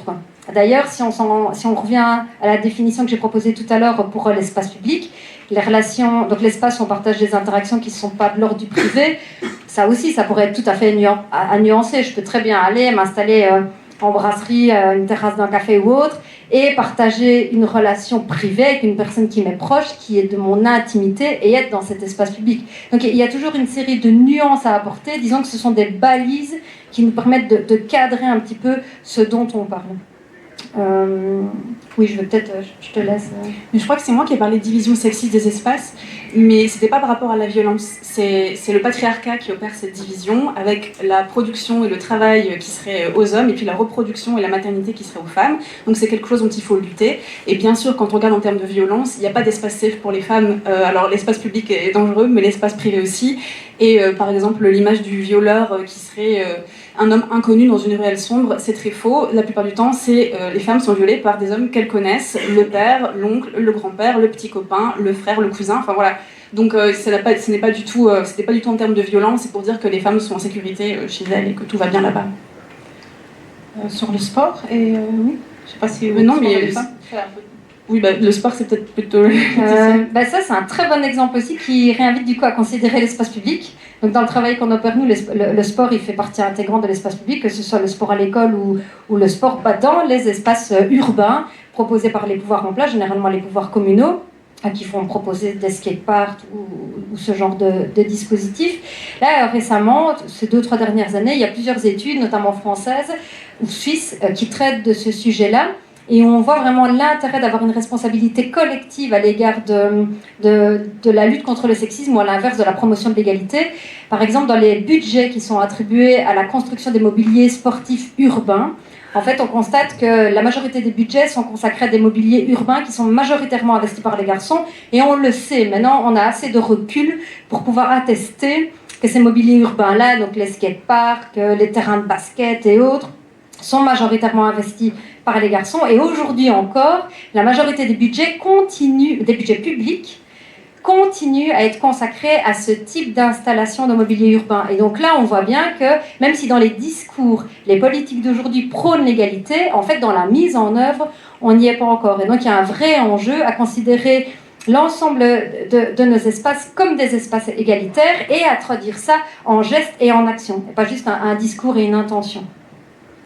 À ce sujet-là, je peux notamment citer les travaux d'Yves Rebaud, qui est vraiment particulièrement intéressant à lire là-dessus. En plus de ce que tu as mentionné par rapport au mobilier sportif dans l'espace urbain, il y a une autre approche, c'est les sports plus pratiqués par les femmes, majoritairement pratiqués par les femmes, comme la danse, la gymnastique, l'équitation, où on a vu apparaître des cas. Bon, moi, je le sais voilà, je suis je suis une famille sportive et je suis cavalière, mais même je suis aussi journaliste de formation, journaliste tout court aussi. Et donc je vois passer régulièrement via mon fil Facebook des cas d'agression sexuelle, de harcèlement sexuel, de viol chez des adolescents ou des jeunes femmes, en athlétisme aussi, athlétisme, gym, danse, équitation.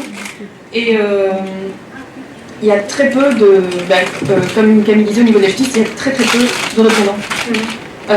Et ce cas, c'est qu'on parle souvent des difficultés économiques du secteur culturel quand on parle des activités extrascolaires. Mais le milieu des animateurs sportifs, c'est encore plus précaire, il y a encore moins de représentants. Et donc, on ne sait pas à qui s'adresser quand il faut s'adresser à quelqu'un. Et souvent, on va protéger son milieu. Donc, on ne va pas vouloir toucher à cette personne-là, Et donc, voilà, c'est un autre aspect. C'est tous ces filles, ces femmes qui, quelques années après, prennent la parole. Ils disent, voilà, moi, il m'est arrivé ceci, il m'est arrivé cela. Ou même des jeunes garçons. Et ça va être souvent des corps, des activités où on va venir nous toucher, on va venir changer notre position, des choses du genre. Et voilà. J'avais d'autres remarques, mais je ne vais pas commencer. Mais quelque chose qui rejoint vraiment ce que tu viens de dire. Donc, comme je l'ai dit tout à l'heure, ici à Vie Féminine, il y a quelques années de ça, on a réalisé une étude qui traite du sexisme vécu par les jeunes femmes dans l'espace public. Et pour constituer cette étude, on a lancé un appel à témoignages, en fait, en invitant les jeunes femmes à raconter des expériences de sexisme vécues dans l'espace public. En fait, dans les premiers témoignages qui sont apparus, parce qu'on en a reçu plus d'une centaine, plusieurs traitaient du secteur du sport, notamment de la piscine. En fait, on a reçu plusieurs témoignages d'agressions sexistes vécues à la piscine, particulièrement violentes. Je pense à des attouchements dans des cabines de douche, le fait d'être filmé sans son consentement aussi dans les cabines de douche. Un autre secteur qui était visé, c'est le foot. Donc des jeunes femmes qui avaient fait la pratique du foot enfant, là ça posait aucun problème. Et puis le corps change à l'adolescence, et là en fait il y a des suggestions de l'entraîneur. L'entraîneur suggère que le foot là maintenant, c'est peut-être plus le meilleur sport, faut aller vers un autre sport tel que la gymnastique comme tu le citais. Et donc il y a différentes choses là-dedans. Il y a à la fois l'aspect plus des représentations. Une petite fille qui fait du foot, c'est pas trop gênant, mais quand ça devient une ado, c'est déjà autre chose. Donc là on est vraiment sur les représentations, les stéréotypes, les clichés. Et tout ça, ça s'inscrit dans ce fameux continuum des violences, et puis malheureusement qui peuvent aller jusqu'aux agressions. Et là où c'est particulièrement compliqué, comme tu le dis, dans le secteur sportif, c'est que jusqu'à présent, ça repose beaucoup sur des initiatives individuelles. En fait, on est dans un club sportif où on est bien entouré, où il y a des personnes averties, sensibilisées, et là on peut espérer un accompagnement plus favorable, ou c'est pas le cas. Et qu'est-ce qui se passe souvent? On quitte. Donc non seulement, c'est une double violence, non seulement on est victime de l'agression, mais en plus pour se protéger, on arrête sa pratique sportive. Et là, à l'égard de ça, il y a vraiment deux aspects à mettre en avant. Le premier, c'est de continuer ce travail de sensibilisation pour que ces personnes alliées au sein des clubs sportifs soient de plus en plus nombreuses.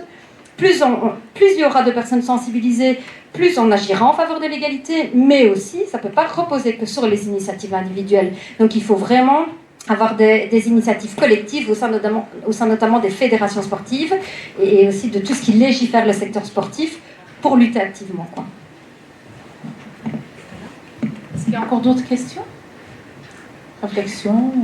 J'interroge un peu plus le milieu militant ou le milieu culturel. Tu as parlé du chirurgien qui était, dire le mot abject vis-à-vis des femmes à Gand. Mais l'année passée, j'ai assisté à une scène moins grave, mais du même genre quand même. C'était lors de la présentation du film Ni juge ni soumise. Non, c'est pas presque ça. Si, c'est ça. Et au Palace. Et ça a été filmé, mais le son justement n'était pas fait pour qu'on puisse le voir sur Facebook. Donc avec les gens présents qui ont pu... Bon, on ne peut pas le revoir maintenant, mais un des réalisateurs a déjà insulté le public et il a forcé l'animatrice à être embrassée. Et je ne sais pas si ça a fait écho. Et je me demande quels outils on dispose qui soient des outils d'autodéfense au moment même, d'autodéfense verbale peut-être, ou même après coup, lors d'espaces de débat comme ici maintenant. Qu'est-ce qu'il y a comme outil et je pense aussi à d'autres débats où on a des gros cas de mansplaining par exemple, ou de mansdistrupting. Alors maintenant on a ces mots-là donc ça peut aider, mais là aussi il y a le fait d'être interrompu. Quand c'est tout le temps, à un moment donné, ça ressemble à du harcèlement moral ou moral au travail. Là, c'est un débat, mais même c'est incroyable le fait que... Pour moi, on m'a déjà dit comment être féministe. On m'a déjà dit que le fait que je sois fauchée, c'était pas très féministe. Hier, je baigne dans la médiation animale depuis toute petite, et je me forme, etc. Hier, quelqu'un qui a jamais eu d'animaux, qui a jamais travaillé dans une ferme, m'a donné son point de vue pendant 10 minutes sur le sujet et m'a cassé. Et je me demande, et c'est un professionnel du secteur de la culture, et je me demande comment, dans des espaces de débat, comment on peut, un peu le terme que tu as employé au début, ou je sais plus qui, que sur les réseaux sociaux, on est remis à notre place, comment nous on peut remettre les gens à leur place, les gens qui sont censés représenter la parole, le débat, quel outil on dispose, pour recadrer un petit peu, pour se défendre.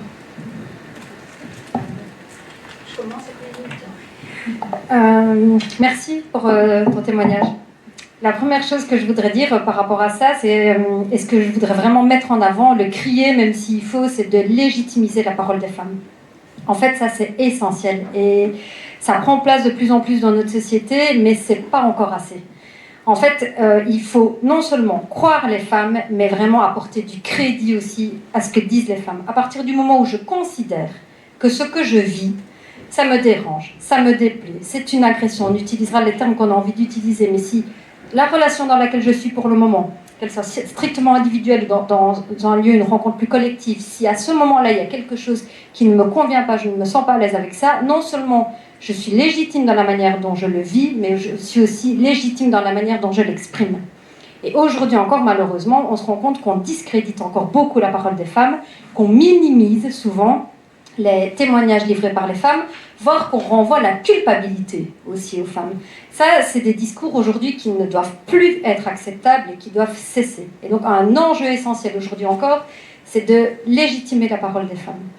Et l'autre aspect que je voulais mettre en avant, qui est un peu plus dans les pistes d'action, et là je t'invite vraiment à compléter, c'est parfois on se pose cette question justement, qu'est-ce que j'aurais pu faire? Alors il y a plein de choses qu'on peut faire, il y a plein de choses aussi qu'on est autorisé à ne pas faire. Par rapport, qu'est-ce que je souhaite dire quand je dis ça, c'est que on doit vraiment réagir, comment on se sent à l'aise de le faire. Et peut-être que parfois, c'est ne rien faire. Et ne rien faire, ça peut être réagir aussi. Donc c'est toujours penser à sa propre protection et à son propre bien-être, ne pas se mettre à mal ou ne pas peut-être aggraver cette situation de violence dans laquelle on est engagé. Ça c'est déjà une bonne manière d'agir et c'est pas pour autant qu'on n'agit pas, justement. Parce que parfois on nous renvoie ce discours-là, tu aurais pu faire quelque chose, tu aurais pu réagir, tu aurais pu lui dire, t'avais qu'à aller porter plainte, le t'avais qu'à. Mais en fait, les non-actions peuvent aussi être des réactions si c'est une manière pour nous de nous protéger dans la situation à l'instant T. Donc ça, c'est une première chose. Et après, oui, il existe, que ce soit d'un point de vue individuel, avec les pratiques d'autodéfense, verbale ou physique, ou que ce soit d'un point de vue plus collectif, dans les revendications qu'on peut porter, notamment avec l'appui des associations féministes. Là, il existe aussi toute une série de stratégies qu'on peut mettre en avant en choisissant celles avec lesquelles on est à l'aise, évidemment. Moi, j'aime bien que tu déculpabilises et qu'il n'y ait pas d'obligation à réagir, parce que c'est quelque chose notamment lors du cyberharcèlement, mais depuis très longtemps, je visibilise le harcèlement que je subis sur mon vélo, dans l'espace public, et à chaque fois, systématiquement, donc je fais un petit message sur Facebook pour expliquer ce qui vient de se passer, systématiquement, il y a quelqu'un qui me demande « As-tu porté plainte? Comment as-tu réagi? Est-ce que tu lui as donné une baffe? Est-ce que tu as fait ça ?» Ben non, en fait, j'ai eu peur et je me suis barrée. Et c'est tout ce que j'ai fait, et c'est très bien déjà. Et il n'y a pas besoin de me stresser à as-tu porté plainte? Ah, t'as pas porté plainte, t'es une mauvaise féministe. Ah, mais si, mais tu sais, il y a telle loi, il y a tel bazar. Enfin, à chaque fois, on revient avec des obligations de réaction. Et ça, je trouve ça très problématique. Et en plus, ça remet toute la responsabilité sur moi, et pas du tout sur l'agresseur et l'harceleur. Et donc, c'est vraiment embêtant. Et donc, d'un seul coup, le débat devient qu'est-ce que tu n'as pas fait d'assez bien? Et en fait, bah, moi, rien. Enfin, quelqu'un m'a harcelé et m'a embêté, en fait. Donc, il m'a dérangé. Et c'est sexiste. Et c'est ça le problème. Et donc, est-ce qu'on peut revenir sur ça, en fait? Parce que c'est là le débat. Et sinon, pour des choses plus pratiques et plus concrètes, je te renvoie à Garance, qui développe des choses. Et elle, donc, c'est une ASBL qui fait de l'autodéfense féministe. Et parfois, ce qu'elle dit, c'est que la meilleure chose à faire, c'est la fuite. Il n'y a même pas besoin de se forcer à réagir. Il faut identifier quand est-ce qu'il y a un problème. Et parfois, c'est juste de partir et c'est déjà très bien parce qu'on a identifié ses limites et on s'en va parce qu'on est en danger. Et donc il ne faut pas forcément rester, il ne faut pas forcément rentrer. De nouveau, là, ça se joue à un niveau individuel et c'est pas forcément toi toute seule qui dois te battre là. Et peut-être que tu peux aussi reposer sur du collectif, aller en parler avec d'autres femmes et essayer de trouver un endroit collectif où tu peux en parler, mais pas forcément, si tu le sens pas, rentrer dedans ou rentrer dans une confrontation. Après, si tu as envie et si pour toi c'est important de réagir, alors il faut peut-être voir avec Garance, qui a notamment développé de l'autodéfense verbale aussi. Donc quand il y a des discours antiféministes ou quand il y a des discours violents, c'est pas forcément qu'il faut se défendre avec son corps, on peut aussi réagir avec des petits trucs qu'elles apprennent. Voilà. Elles ont fait aussi une brochure que tu peux retrouver. Je termine juste je suis un peu bavarde parfois, pardon, mais il y a cet aspect donc vraiment de réagir comme on se sent à l'aise de le faire, et il y a aussi une possibilité de contribuer à un travail plus collectif qui peut être alors porté avec des associations de femmes, des associations féministes. Comme Afida l'a dit tout à l'heure, les associations, elles réalisent vraiment aussi un travail de lobbying pour sensibiliser en fait les structures plus publiques et politiques à œuvrer plus efficacement. Et donc le fait de rendre visible en fin de compte ce que précisément en tant que femme on vit dans nos vies, vraiment rentrer en fait dans c'est quoi un quotidien de femme aujourd'hui, rendre visible ces réalités-là, ça va donner du corps vraiment au travail des associations et appuyer le caractère essentiel en fait des changements de société aujourd'hui. Et ça peut être en passant la porte d'une assoce juste une fois parce qu'on a envie de livrer son truc, ça peut être à distance, on envoie un mail, un message sur les réseaux sociaux ou autres, ça peut être aussi un engagement plus conséquent, mais ça peut aussi être une manière d'agir en fait. C'est de rejoindre d'autres pour porter une parole collective, quoi. Merci à toutes les deux. Encore des questions, des réflexions? Oui, d'un point de vue un peu plus juridique, concernant la loi de 2014 pour combattre le sexisme, quels sont les moyens de répression qui sont inscrits dans cette loi? Et donc en sachant que peu de plaintes sont traitées jusqu'au bout, et connaissant un peu le système répressif belge, donc quels sont les moyens de réponse et est-ce qu'elles sont satisfaisantes? Ouais. Merci.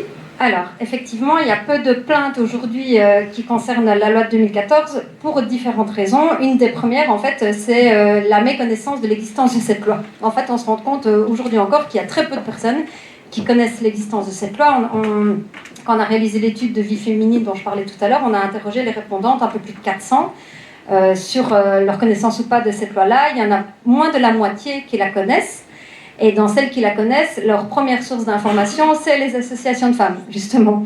Donc c'est très bien que les associations de femmes réalisent ce travail, mais ça ne peut pas reposer que sur elles. Et donc il y a un vrai enjeu aujourd'hui à rendre visibles les outils de loi qui sont censés répondre aux besoins des femmes. Et donc ça, c'est déjà une des explications, en fait, qu'il existe peu de plaintes aujourd'hui qui concernent cette loi-là. La deuxième, alors là, ça concerne plus la mise en œuvre de cette loi. Pour nous, elle rencontre plusieurs écueils. Le premier, comme je l'ai dit tout à l'heure, c'est qu'elle doit strictement concerner la relation entre une personne et une autre. Or, dans les faits, pour les questions d'agression sexiste dans l'espace public, donc l'espace public d'un point de vue juridique, donc c'est beaucoup plus réduit que la considération qu'on en a nous ici à Vie Féminine, les agressions sexistes dans l'espace public, souvent, peut-être pas la plupart du temps, mais souvent, en fin de compte, c'est pas une relation entre un auteur strict et une victime. C'est plus collectif que ça. Donc déjà, ça, c'est compliqué. L'autre aspect véritablement compliqué quand on fait d'utiliser cette loi-là, c'est la preuve, parce que c'est à la victime d'apporter la preuve de l'agression vécue dans l'espace public. Et là, c'est ultra compliqué. Hein. J'ai été attouchée dans le bus, j'ai été suivie dans la rue, j'ai été insultée dans le parc. Comment prouver ça ? Donc c'est pas impossible. Ça, on tient aussi à le signaler, que c'est pas impossible. Parce que nous, vraiment, pour nous, il y a un enjeu à ne pas supprimer cette loi. Elle existe, il faut l'améliorer. Donc il faut aussi rendre visible que son utilisation n'est pas impossible, mais qu'elle doit changer. Pour donner un exemple, on connaît une jeune femme qui s'est fait insulter dans la rue. C'était un dimanche matin, elle revenait du marché. Les deux agresseurs étaient dans une voiture, ils ont marché à pas d'homme, comme on dit, il l'a insulté à travers la vitre, et en fait, quand ils ont démarré, elle a eu le réflexe de prendre en photo la plaque d'immatriculation. Elle a été déposée plainte, on a pu les identifier, il y a eu condamnation. Donc c'est pas impossible, mais apporter la preuve d'une agression sexiste dans l'espace public, voilà, c'est particulièrement compliqué, quoi. Donc pour nous, il y a deux gros aspects, deux gros changements à opérer dans cette loi. Tout d'abord, c'est la définition sur laquelle cette loi-là s'appuie. Elle ne s'appuie pas sur une définition du sexisme. Le sexisme, ce n'est pas ça. Et ensuite, c'est les conditions à réunir pour pouvoir utiliser cette loi-là. Je vais aussi insister sur l'importance de cette loi. C'est vrai qu'elle est fort critiquée. Elle a été obtenue dans un contexte qui était quand même... difficile parce qu'on espérait avoir une loi beaucoup plus ambitieuse que celle qu'on a. Donc on a une loi qui a été complètement rabotée, qui n'intervient que pour certaines situations, qui n'intervient pas par rapport aux institutions. Nous on avait demandé que cette loi puisse s'appliquer par rapport à la publicité sexiste, c'est pas le cas. Donc c'est une loi qui est vraiment très restreinte. Et en même temps, symboliquement, c'est une loi, comme disait tout à l'heure Laetitia, une loi importante parce qu'elle lance un signal fort de ce qui est toléré et pas dans une société démocratique. Donc elle joue un rôle symbolique et c'est pour ça qu'il ne faut pas la lâcher. Alors une autre raison pour laquelle il ne faut pas la lâcher, parce il y a seules les organisations de femmes, mais pas toutes les organisations de femmes, parce qu'on est aussi un petit peu divisé par rapport à cette loi et on peut comprendre pourquoi. Cette loi, en fait, puisqu'elle fait partie de l'arsenal juridique belge, elle est surveillée de près par le comité d'experts de la CIDO, donc de la Convention sur l'élimination de toutes les discriminations à l'égard des femmes, donc la fameuse convention dont je vous ai parlé au départ, parce que la Belgique, elle est tenue de faire un rapport tous les 4 ans pour dire comment est-ce qu'elle améliore les droits des femmes en Belgique. Et donc, elle doit le faire sur toutes les matières, sur toutes les thématiques. Et à côté de ça, donc il y a le rapport officiel, et à côté de ça, les associations, les ONG et la société civile peuvent aussi déposer des rapports alternatifs pour dire ce qui ne va pas en Belgique. Et le comité d'experts de la CIDO est fort attentif à la parole de la société civile. Et donc nous, on dit tout ce qu'on vous a dit, c'est-à-dire que c'est une loi importante, mais en même temps, elle manque énormément elle doit être améliorée. Eh bien, le comité d'experts CIDO, donc, qui analyse le rapport belge, qui analyse le rapport de la société civile, et renvoie une série de questions et de points à améliorer à la Belgique. Il vient de le faire le 18 novembre, il a envoyé toute une série de questions. Parmi ces questions, il y en a une que puisqu'on en parle, donc qui porte sur la loi sur le sexisme. Donc le comité des Nations Unies dit: le comité prend note de la loi du 22 mai 2014 tendant à lutter contre le sexisme dans l'espace public. Et il demande à la Belgique, donc il s'adresse dans ces termes, il dit: veuillez fournir les données sur le nombre de plaintes et de poursuites, les peines infligées aux auteurs et la réparation accordée aux victimes en vertu de la loi. Il demande aussi, il dit: donner des renseignements sur les stéréotypes persistants dans l'État partie, notamment dans les médias et en ce qui concerne la socialisation des filles et des garçons et l'emploi, et indiquer les mesures prises pour combattre ces stéréotypes. Donc ça, c'est ce que le comité d'experts des Nations Unies a renvoyé à la Belgique. La Belgique est priée de répondre à ça dans un délai, je ne sais plus, parce que c'est 1 mois ou 2 mois, je ne saurais plus dire, mais en tout cas, la Belgique est obligée de répondre. Donc ça, aujourd'hui, l'État fédéral qui représente la Belgique avec toutes ses entités, parce qu'au niveau des Nations Unies, il ne faut pas leur dire ça ne me concerne pas, c'est le fédéral qui ne fait pas son travail, ou bien le fédéral qui dit ça, ce sont les régions. Non, c'est l'État qui est collectivement responsable et c'est le fédéral qui est interpellé. Et donc maintenant, l'Institut pour l'égalité des hommes et des femmes est prié d'apporter une réponse par rapport à ça. Moi, je voudrais bien être à leur place parce que je pense qu'ils ont déjà dit beaucoup de bien de cette loi en disant on a une loi qui est unique dans le monde, on a ceci, on a ceci. Et donc maintenant, le comité leur dit dites-moi concrètement qu'est-ce qu'elle produit, comment est-ce que vous veillez à vraiment la rendre effective. Et en fait, c'est ça l'esprit de la convention. Et je trouve que c'est une convention qui mérite d'être mieux connue, qui quelque part ne demande pas juste aux États de dire ce qu'ils ont mis en place comme dispositif, mais leur demande comment ce dispositif est mis en application, quels moyens ils donnent. Et ça, pour toutes les matières, pas uniquement sur le sexisme. Il y a toute une liste ici de questions qui sont renvoyées à la Belgique en lui disant arrêtez d'être le bon élève que vous décrivez dans vos 400 pages, maintenant on vous demande de nous rendre compte. Voilà, donc ça, je voulais quand même souligner que par rapport à cette loi, nous, ça nous renforce. Le fait d'avoir comme ça des instances internationales qui rappellent à l'ordre la Belgique par rapport à des choses sur lesquelles nous, on a bataillé pendant des années pour les avoir, c'est renforçant. Ça veut dire qu'on n'est pas seul en train de crier dans notre coin. Et voilà. Donc ça sert quand même à quelque chose. Je ne sais pas si vous avez des... Oui ? Le micro est quelque part. Oui. Justement, concernant la loi de 2014, donc si j'ai bien compris, la Belgique doit faire un rapport tous les 4 ans, donc le rapport a eu lieu en 2018. Il n'y a pas eu des changements qui améliorent la situation?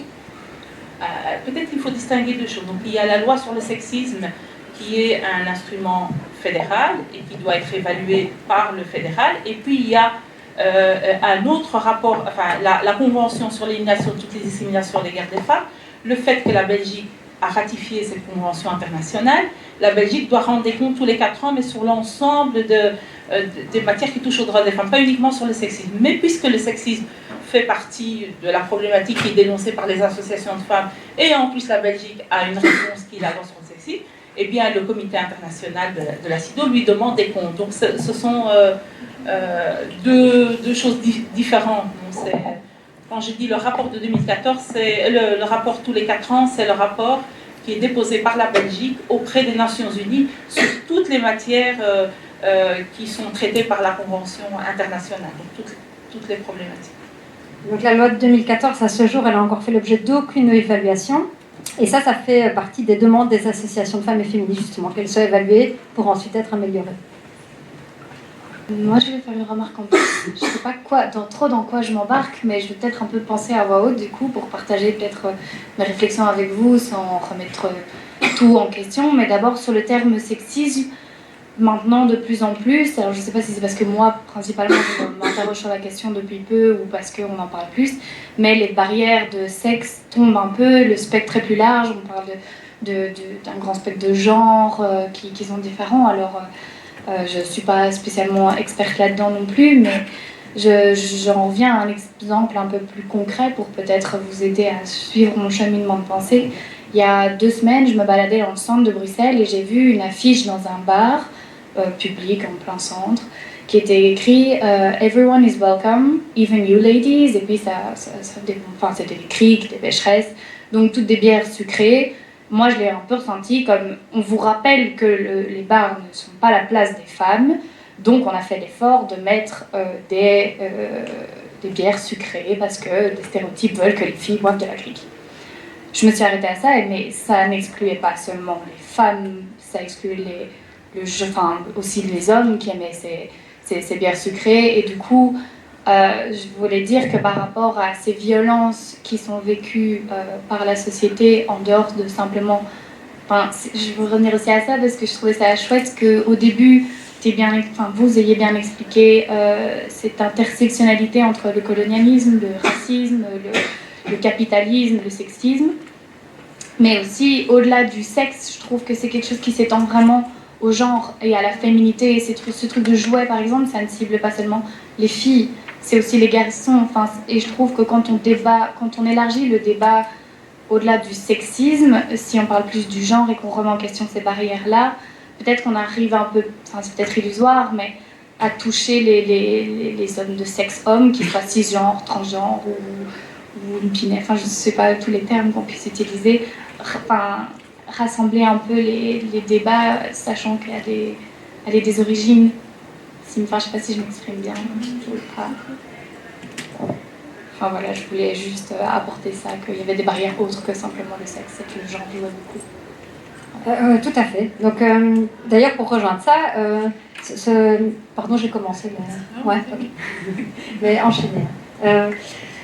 Pour rejoindre ça, quand on traite la question du harcèlement de rue, comme on l'appelle souvent, et c'est souvent une porte d'entrée de parler du harcèlement de rue, on contextualise souvent en expliquant que je marche dans la rue, je prends le métro, je suis interpellée. En fait, c'est pas moi, Laetitia, qui suis interpellée. C'est la représentation que j'offre au monde. C'est parce qu'à moi, on attribue les attributs féminins et on m'interpelle en tant que telle. Et si on m'arrête, et mademoiselle t'as de beaux yeux, si à ce moment-là je m'arrête, que j'interpelle l'auteur et que je lui demande mais ils sont de quelle couleur mes yeux, il ne saura pas répondre. Je peux pratiquement l'affirmer, parce que mes yeux, il les a vus ni de près ni de loin. Mais cette personne s'est autorisée à faire ça à mon égard parce que je porte des attributs qui sont renvoyés au féminin, et c'est là où l'importance de la lecture du système de domination prend place, et que le féminin est, dans notre société va être moins valorisé. On va plus s'autoriser, le groupe homme, donc pas chaque homme individuellement, bien le groupe homme va plus s'autoriser à interpeller une représentante du groupe femme, donc des attributs dans cette société du fait du rapport de domination. Mais effectivement, on est beaucoup plus du coup dans des attributs, des représentations, et donc qui vont être liés au genre et pas uniquement à quelque chose lié au sexe. Et pour moi, il y a quand même une différence. Le groupe homme peut vivre des stéréotypes sexistes qui sont problématiques. Un homme, ça doit être fort, ça ne pleure pas, ça ne montre pas ses émotions. Mais le groupe homme ne vit pas le système de domination que vit le groupe femme. Et donc du coup, oui, alors le féminisme va permettre de retirer les stéréotypes, enfin demande à la fin de ces stéréotypes sexistes, mais néanmoins, c'est pas la même implication selon qu'on est identifié groupe homme ou groupe femme dans une société patriarcale et sexiste. C'est pareil avec le racisme, et c'est pareil en capitalisme. Voilà, il y a des systèmes de domination qui sont plus larges que ça et qui s'appliquent différemment. Mais oui, il y a des stéréotypes sexistes, bien sûr, qui font du mal aux hommes et qui sont problématiques pour les hommes aussi. Mais dans un système de domination, c'est pire pour les femmes, et elles vivent un système de domination et pas juste des stéréotypes sexistes. Donc, je veux dire aussi pour les personnes qui sont ni dans le groupe homme, ni dans le groupe femme. Oui. Il y a ça. Encore des questions?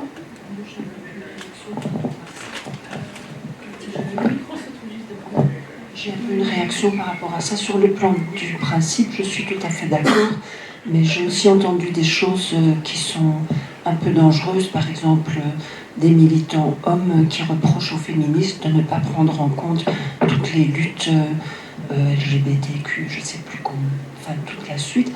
Et je trouve ça un peu facile de demander justement au groupe qui est victime du patriarcat de prendre en charge toutes les luttes, alors que c'est la société dans son ensemble qui doit la prendre en charge.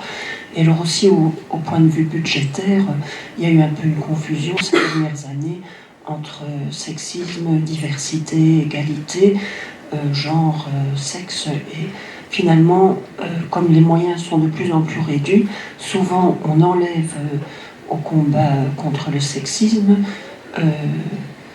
pour donner à d'autres victimes. Mais ce qu'il faudrait faire, ce serait élargir le budget pour toutes les victimes, mais pas culpabiliser les femmes, mais diminuer leurs moyens. Merci. Une réflexion. Encore d'autres? Une petite question pour Laetitia.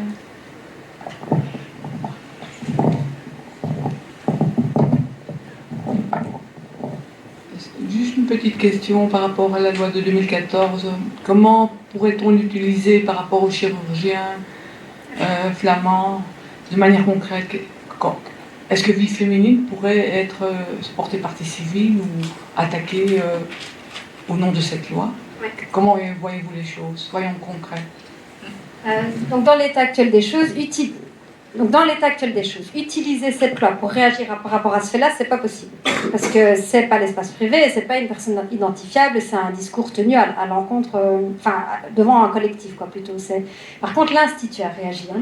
Mais peut-être vous pourrez dire par rapport au contenu de l'Institut, ça, je ne sais pas leur réaction. Même le fait que le discours est dispatché sur Internet et partout, donc ça devient public à ce moment-là. Ah oui, mais pas adressé à une personne précisément identifiable. La loi 2014, c'est bien ce qu'elle dit. Hein. C'est un auteur, Jean-Marc, et une victime, Liliane. C'est vraiment deux personnes distinctement identifiables. Ici, en l'occurrence, ce n'est pas le cas. Mais ça n'empêche qu'on peut réagir quand même, parce que c'est pas ça qui va nous arrêter. Donc, concernant la réaction de l'Institut, peut-être là, ça je vous laisserai compléter. J'ai vu qu'ils avaient réagi, mais je ne sais pas en dire plus. Par contre, dans les faits, il y a des stratégies qui se mettent en place justement pour pouvoir réagir et parfois renforcer justement. Donc on a été et on est toujours régulièrement en contact avec la police pour traiter justement de la manière d'accompagner au mieux les femmes victimes de violences. Et pour citer un exemple très concret ici sur Bruxelles, on a pu rencontrer des policiers-policières qui opèrent un choix stratégique dans la manière d'accueillir la plainte de la victime. Parce qu'en fait, quand une personne vient déposer plainte, c'est à l'agent de police de catégoriser la plainte, de voir comment il va labelliser la plainte pour qu'elle puisse ensuite répondre à un chemin juridique, pour le dire comme ça.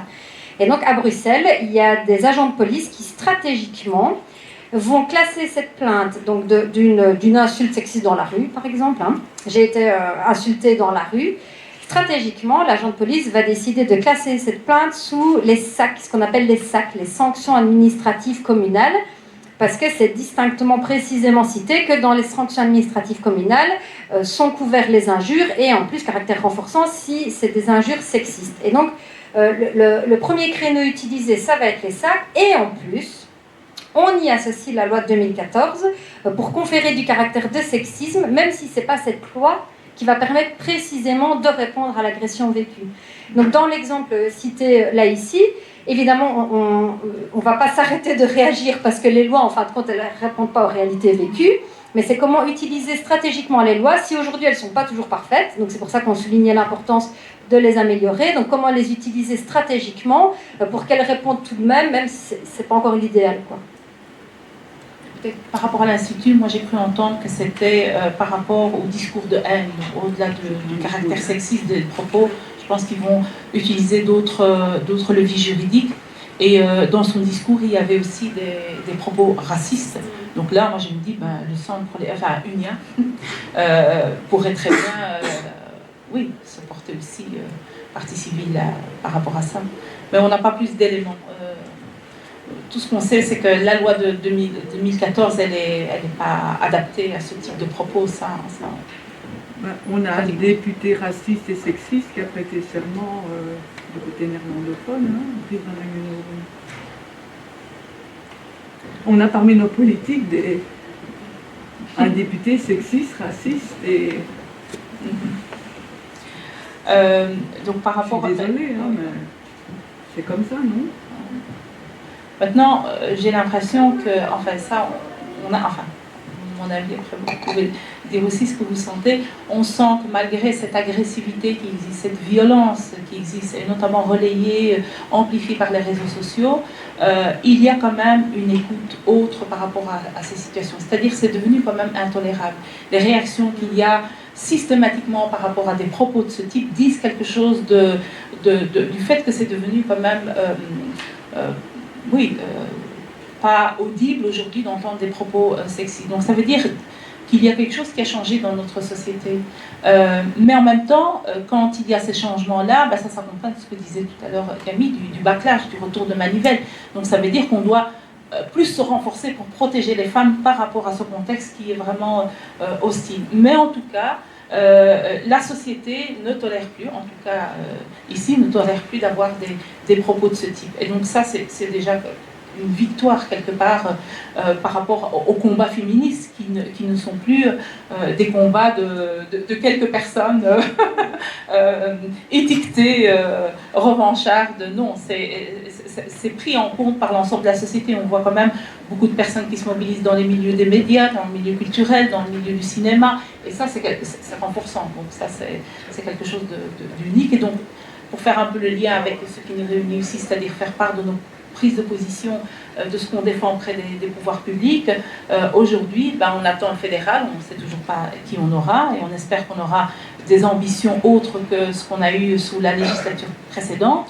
En tout cas, par rapport aux droits des femmes, ça a été quand même assez catastrophique. Mais au niveau des entités fédérées, on a déjà les gouvernements qui ont été mis en place. L'ensemble des déclarations de politique des gouvernements, que ce soit au niveau régional ou que ce soit au niveau de la communauté française, se sont engagés sur ces thèmes-là, de manière très claire sur la lutte contre les violences comme un continuum, c'est-à-dire le sexisme est dedans. Et donc là, il faut suivre, il faut demander des moyens, il ne suffit pas de s'engager. Donc ça, ça va être notre tâche pendant toute cette législature. Et au niveau de Bruxelles, il y a même tout un paragraphe sur la lutte contre le sexisme, parce que là, ils avaient déjà eu des débats au niveau du Parlement sous la législature précédente. Donc là aussi, on va suivre, parce que les engagements, il ne suffit pas de les mettre sur papier, il faut après que ça suive. Mais en tout cas, aujourd'hui, dans les déclarations de politique gouvernementale au niveau des entités fédérées, ça c'est une première, on a des gros chapitres droits des femmes. Ça, j'avais jamais vu, ça fait quelques années que je suis la politique belge, j'avais jamais vu ça, c'était noyé dans égalité des chances. Aujourd'hui, on a, à la limite, on a parfois droits des femmes et égalité des chances, mais droit des femmes est vraiment identifié comme... Ça aussi, c'est quelque chose de nouveau, c'est-à-dire il y a 4-5 ans, quand on parlait des droits des femmes, on nous disait, vous exagérez, vous voulez revenir en arrière, on est quand même dans une société égalitaire, donc épingler les droits des femmes, c'est quelque chose qui ne va pas. D'abord, on parle des droits, et puis on parle des femmes. On est dans autre chose. Et donc ici, ça a été un basculement, c'est-à-dire aujourd'hui, on a mis sur la place publique le fait qu'il y a un enjeu au niveau des droits des femmes, et donc ça dit quelque chose sur les manquements de la société. Voilà, ça c'était par rapport un peu aux engagements au niveau politique, et on sent le tournant à la fois difficile pour nous, et à la fois on n'est pas seul. Donc c'est ça que je voulais faire passer comme message. Vous avez parlé du racisme, du sexisme et du capitalisme. Et au tout début, vous avez dit le mot classisme. Et au fait, moi je trouve que le mot classisme est beaucoup mieux adapté, parce que quand on dit capitalisme, on pense grande entreprise et on pense macroéconomie. Et au départ, c'était une réflexion personnelle, mais après, j'ai fait le lien avec d'autres situations, d'autres faits. C'est que il y a toute une catégorie de femmes et des vécus qui je vais penser aux femmes de ménage, aux femmes du secteur du care. Entre autres, il n'y a pas longtemps, j'ai eu des sages-femmes qui étaient militantes féministes, ou de l'ORECA, qui travaillent souvent de manière indépendante, qui ne sont pas déclarées. Et alors souvent, on va avoir difficile à revendiquer, ou on va vraiment prendre comme norme le fait de très mal payer. Et moi, l'analyse que j'en fais, c'est que ce sont des fonctions qui ont été gratuites pendant longtemps, parce que les femmes le faisaient, les femmes au sein des foyers, mais aussi les femmes pauvres, donc d'origine populaire, ou des femmes racisées. Cet été, ma grand-mère est décédée, et elle nous a expliqué à la fin de sa vie qu'elle n'a pas pu se marier avec l'homme qu'elle aimait parce qu'elle était une fille de servante. Et elle, c'est parce qu'elle avait des beaux points à l'école qu'elle a pu être un site, mais sinon, elle allait être servante. Et elle en a parlé à la fin de sa vie, ça l'a touchée, et puis je dis ça à ma belle-mère, elle me dit, moi c'était pire, c'était des boys au Congo, et donc j'ai ouvert les yeux comme ça, et je me suis rendu compte du fait qu'on était imprégné de comment, dans nos familles, autour de nous, on avait été servi ou on avait servi les gens. Et c'est pour ça que je trouve que c'est une notion qui est importante, et que régulièrement, il va y avoir structurellement des faits qui fait que pour telle profession, on va trouver normal de faire plein d'heures et de ne pas être valorisé, ou aussi il va y avoir des remarques, comme je disais tantôt, moi on m'a dit, c'est mon compagnon qui m'a dit que voilà, il trouvait normal, lui, en tant qu'homme moderne, et que femme moderne, et que couple moderne, ce serait bien que je paye telle chose, sauf que c'est quelque chose que je dis à Camille il y a longtemps, c'est que moi si je suis dans tous ces trucs, moi j'étais fauchée parce que je ne pouvais pas me permettre ça. Et il estimait que c'était pas féministe. Et ça c'est une remarque, mais d'autres personnes du même milieu, j'ai entendu plein d'autres remarques. Par exemple, et là c'est un mélange avec le racisme, c'est voilà, les femmes d'origine immigrée, voilà, elles ne s'intéressent pas spécialement à ça, elles s'intéressent surtout à la famille, à leur look. Alors oui, elles sont un peu superficielles, elles font très fort attention à leur look. Je peux faire une liste de 10 remarques du style où voilà, par exemple, on ne va pas se rendre compte que si on peut se permettre de faire de lancer une SBL, de faire du développement personnel, de faire une entreprise, bah, c'est aussi parfois parce que on peut payer une nounou, une babysitrice, une femme de ménage, et que donc on a le droit de se payer ça, mais par contre on n'a pas le droit de se moquer de telle femme qui ne fait pas ça, ou de rabaisser telle femme qui ne fait pas ça, qu'on soit homme ou femme. Il y a des femmes qui vont dédaigner les femmes parce qu'elles passent du temps à nettoyer, à s'occuper des enfants, mais il y a des hommes aussi qui vont se dire voilà, ben, il y a des femmes libres, en fait, c'est les femmes qui ont du pouvoir, et bon, il y a des femmes pas libres parce qu'elles n'ont pas de personnalité. Et je trouve que quand on parle du capitalisme, c'est quelque chose de très abstrait. Quand on parle du racisme ou du sexisme, on peut le vivre, ou le voir de manière plus concrète. Parce que c'est moi qui ai utilisé un peu les... C'est vrai que moi j'essaye de varier parce que je sais que le capitalisme, nous on voit bien de quoi il s'agit. C'est un système de domination qu'on a décortiqué et on fait le parallèle avec racisme et sexisme. Donc pour moi, il n'y a aucun souci à ce qu'on utilise le capitalisme parce qu'il est ancré dans ces réalités qui partent des femmes avec lesquelles on travaille. Mais parfois, donc, ça dépend un peu des lieux, on utilise d'autres termes qui peuvent être un peu plus... peut-être soit audible ou soit qui... pour moi, l'enjeu, c'est de voir ce que ça signifie. Et aussi de pouvoir être attentif à des situations croisées, c'est-à-dire on est femmes et c'est vrai qu'on a moins parlé nous, on s'est beaucoup préoccupé du sexisme auquel se rajoute le racisme. On a eu beaucoup de mobilisation dans nos régions par rapport à des femmes voilées qui ont été agressées, et donc pour nous on faisait les liens entre les deux. Il ne faut pas isoler, c'est parce qu'elle est femme et parce qu'elle était voilée. Donc c'est imbriquer, c'est faire des liens systématiquement entre les systèmes pour montrer que voilà, ce n'est pas juste comme femme que la question de la pauvreté, elle est identique. Donc, parfois, j'utilise aussi précarité et pauvreté. Mais donc, nous, on est fort attentifs aussi à la manière dont les femmes qui sont les plus précarisées vivent le sexisme ou vivent le racisme. Soit parce qu'il y a des ressources qui sont différentes, soit parce qu'elles ont des réseaux qui peuvent être différents. Donc, on n'est pas en train de sous-estimer l'impact du patriarcat sur les femmes en disant ce qui se passe en termes de relations entre les hommes et les femmes, c'est moins important qu'eux, mais c'est important de tenir compte des imbrications et de voir comment une situation, la lire à travers l'ensemble des prismes et pas uniquement à travers la grille de lecture patriarcale. Tout à fait, le focus il est vraiment mis sur la réalité de vie. D'ailleurs, dans le travail d'éducation permanente que réalise Vie Féminine, c'est très rare en fait que d'entrée de jeu on nomme les 3 systèmes de domination. On se raconte plutôt les unes les autres ce qu'on vit. Une copine qui va nous raconter qu'elle travaille à temps partiel parce qu'elle n'a pas le choix. En fait, dans son secteur, il n'y a que des temps partiels et c'est un secteur féminin, tiens. Alors, voilà, ce genre. Donc, on démarre des réalités de vie pour ensuite tendre vers les concepts. Et autre chose que je voulais mettre en avant, c'est je trouve que ton témoignage, il illustre, le témoignage de ce que ton compagnon t'a renvoyé, il illustre parfaitement de la question des privilèges. Les privilèges qu'on a, les privilèges dont on a conscience ou pas, les privilèges dont on accepte d'avoir conscience ou pas, parce que c'est particulièrement bousculant dans la construction de nos identités, de prendre conscience en fin de compte des privilèges qui nous construisent parce qu'on les a reçus ou parce qu'à un moment donné on y a eu accès. Or, justement, pour saisir vraiment les réalités de vie et les particularités qui constituent chaque personne, il faut avoir conscience de nos propres privilèges et du coup de cette égalité qui n'est pas toujours là. Le témoignage, il illustre vraiment en fait de ça, de la question des privilèges. Je voulais juste faire une petite remarque par rapport justement aux privilèges et à cette réflexion du compagnon. Je trouve ça un peu fort de dire que c'est pas très féministe. Ce qui serait plus, du coup, si je réutilise des mots, ce serait d'avoir la possibilité d'avoir une babysitteuse, des autres femmes qui vont faire le sale boulot à ta place, qui est profondément, dans mon sens, quelque chose d'anti-féministe, plus que le fait d'avoir la possibilité de qu'on soit mieux, c'est directement, mais juste c'est pourquoi tu ne payes pas l'essence, pourquoi des choses du genre alors que juste j'ai pas les moyens. Et il n'y a pas un petit que c'était. Voilà. Mais il a dit que pour lui c'est pas le fait qu'il me demande de payer l'essence alors que moi j'ai pas demandé d'y aller déjà, c'est le fait qu'ils me disent c'est pas féministe. C'est le backlash. Le backlash, tu l'as voulu, maintenant assume. C'est vraiment. C'est une question d'équité. Le backlash, le retour de manivelle, donc tu l'as voulu, maintenant assume.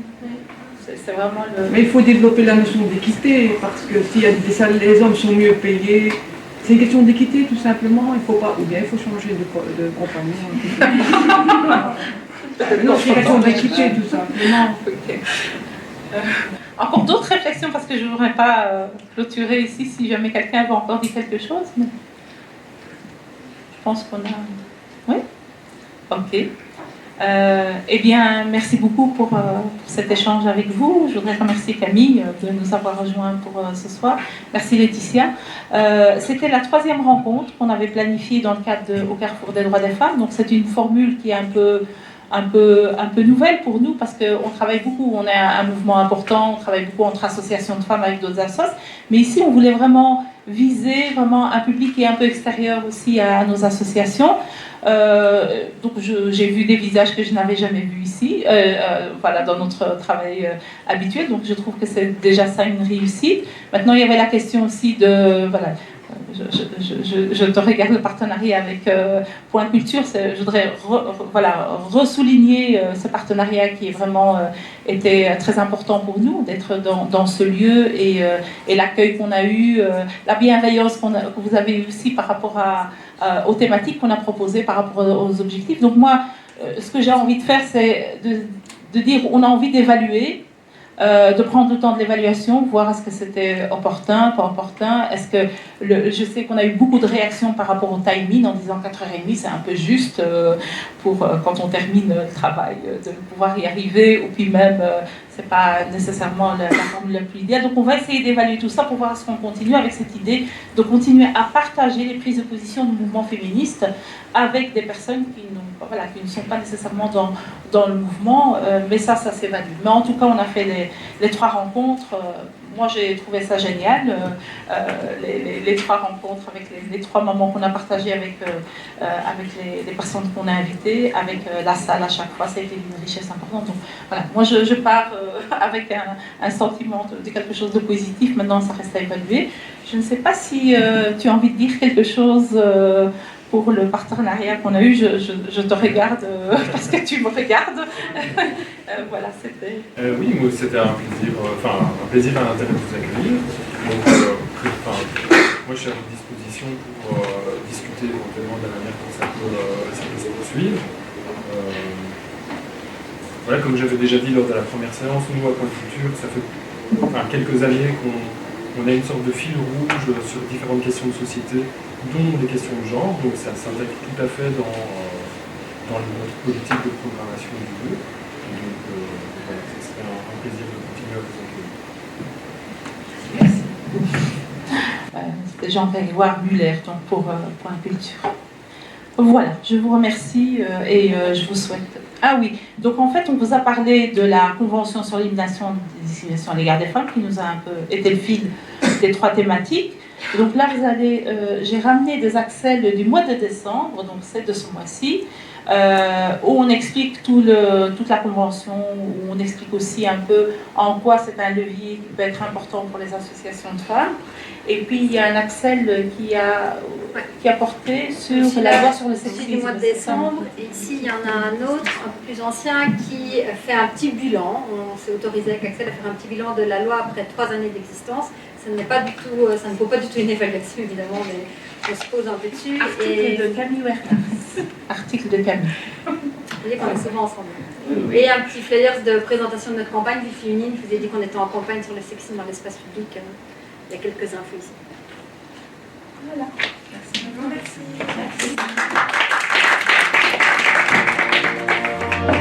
Merci.